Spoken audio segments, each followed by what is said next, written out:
এই ব্যায়ামটা শেষে তীরের মতো হয় জন্য এটাকে তীর বজ্রপ্রাণ বলে। এই এক্সারসাইজ যদি একবার করেন, যদি মুভমেন্ট পারফেক্ট হয়, you will be sweating. Start. 1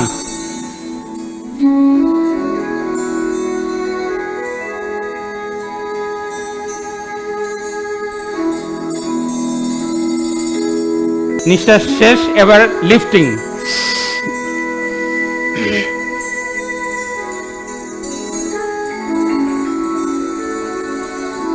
release.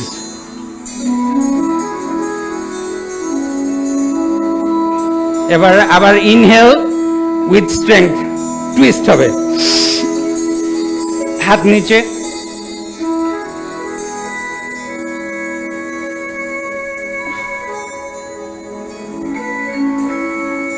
Release 1 second. আবার এখন ইনহেল হবে 10 সেকেন্ড ধরে। স্টার্ট।